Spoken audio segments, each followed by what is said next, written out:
Well, we have a lot of that, but what I'm saying, there's good people in the city. You're in the city, Rand's in the city, I'm in the city. We're trying to make our little impact, and a lot of folks don't see us as making an impact. There's a lot of us, a lot of AJs, a lot of Randys, a lot of Mark. You don't care about what... I don't give a damn what they say, but I'm saying the masses, they see us as less than. What are they saying that's so profound because they not on TV every day like Barack Obama? You see what I'm saying? I feel I got an idea what you're trying to say, but see, again, we call it to symbolism. Mr. Obama has been accepted. He was put in that position. Right. He was from the University of Chicago. Oh, yeah, that's right. You gotta remember that. That's right. And we know what that means. Where's their vested interest? Yes. You understand what I'm saying? Yes. So when they sent him over there to write, they had a vested interest. Right. Okay.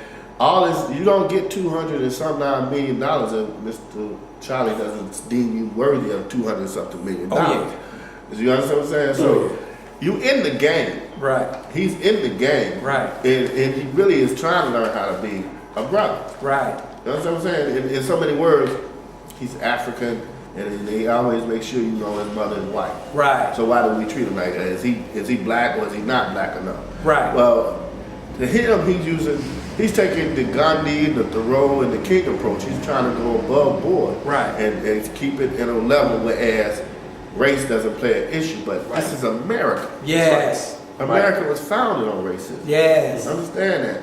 The people that came over here wasn't Christians. They was the exiled people from the country that they came from. Mm-hmm. So like Asa here said, if you train a dog with the sheep, he'll protect the sheep more than he will his own mate. So Barack is going to protect the white interests as much as and even harder than you and I.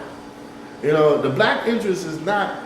You got a group of people, Mark, that as soon as they lost the war, the Civil War, they lost thousands and thousands, more than ever.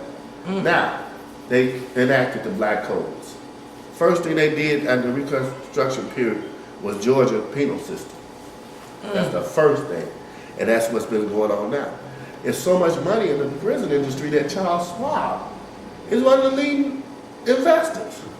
You know, they had to stop prison industry from making furniture, from making shoes, Levi, everybody was making money on it. And it was still industrial slavery. And it's almost 1 million brothers in the different jails and penal institutions. And it was only 11% in the country. Yeah. So are we overrepresented? Right. And we overrepresented in that market, but in the job market, in the education market, we underrepresented. But let me ask you the same question I asked you, I think, once before, and I asked Randy a few minutes ago in another segment.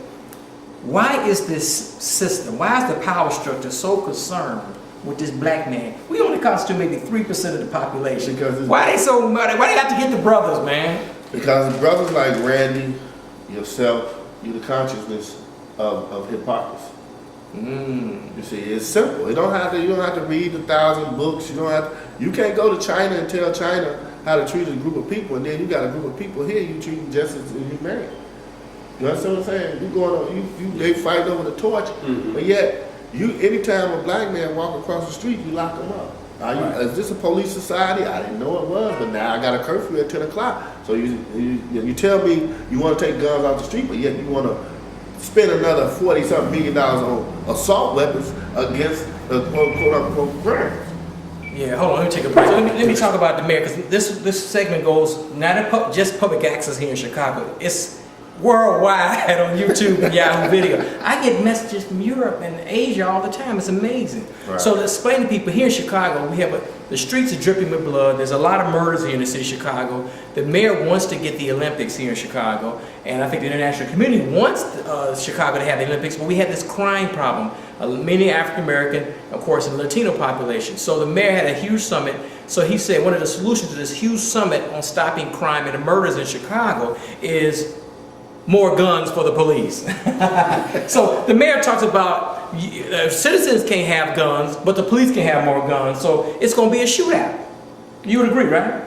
Well, he hired this guy named Weiss, and this guy Weiss was an FBI agent.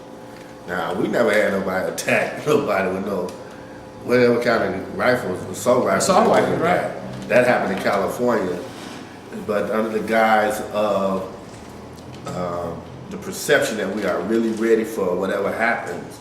And urban warfare, which is what the colloquium they use for overseas in Iraq, that's what they're doing. They've been training these kids for militias since I was a baby. And they still looking for that urban fight that they haven't got yet. Because black folks are passive, they happy here. We're not gonna fight the man. No, We'll kill each other, but the we're not gonna kill. the revolutionary people are That's right. almost dead, you know. Right, that's from the 70s.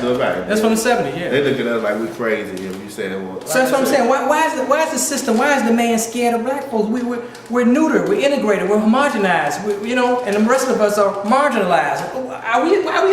Why do we seem to be a threat? We like the cockroach. We keep surviving no matter what he put you through. I mean, he can freeze you, he can burn you, and you still come out still charcoal and pretty. But it's the system. The man is he even though we're at this docile state, he may think that man they may bust out all of a sudden and unite out of nowhere. Is that the fear? The fear, he doesn't fear you, he doesn't respect you. Ooh. That's the difference. Ooh. A lot of black folks don't understand that. Because if he respected you, and the only reason he doesn't have to respect you is because of economics. Mm. We don't spend our money when we're supposed to spend it. We don't do the things we're supposed to do with it. We take the monies and we give it right back to him.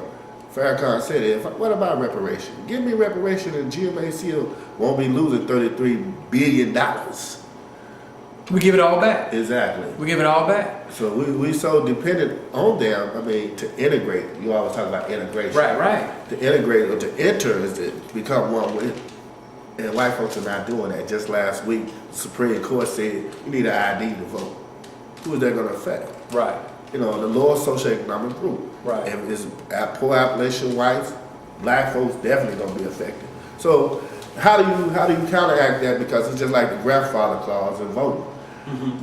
Do you get Oprah now, who was backing Barack before she had the big give to make sure everybody knew she ain't that far gone now. Mm-hmm. I'm coming back home to you white folks now. Don't let Obama scare y'all. They come back out. They're going to give millions of dollars for everybody to go in there and vote and thing and get a $10 ID. We got to come up with solutions to vote in order to get Barack in if you really want that symbolic figure. Right. Because right now the Supreme Court said out of the 6-3 ruling, out of those white 9 justices who I think are obsolete, because you talking about you reading the Constitution that didn't involve us, never involved us, and never will involve us because you still got me as 3/5 of a man. Mm-hmm. So I can never honor your Constitution. So when I hear King bring it out, and when I hear Barack bring it out, we hold these truths, there never builds a truth. It's been a big lie from day one. So back to what you were saying with Daley and the guns. Again, that's the hypocrisy of it all.